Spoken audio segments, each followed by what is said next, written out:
মুর্শিদাবাদ একটা সময় ছিল যখন সবথেকে পিছিয়ে পড়া জেলা ছিল,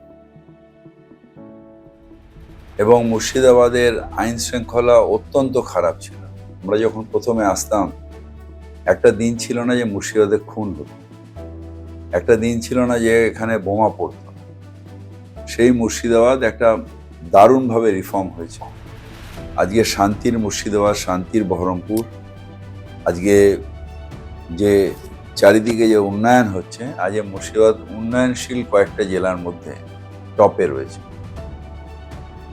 আর মুর্শিদাবাদের মানুষের এই কাজটা করেছেন আমাদের মুখ্যমন্ত্রী মমতা বন্দ্যোপাধ্যায়। তাই তাকে সমর্থন করে মমতা ব্যানার্জি থাকলে মুর্শিদাবাদ আরো উঠবে।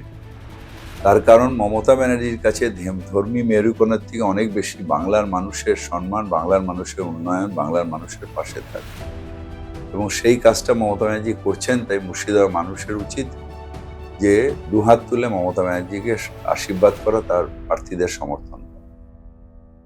ফলো করুন বর্তমান।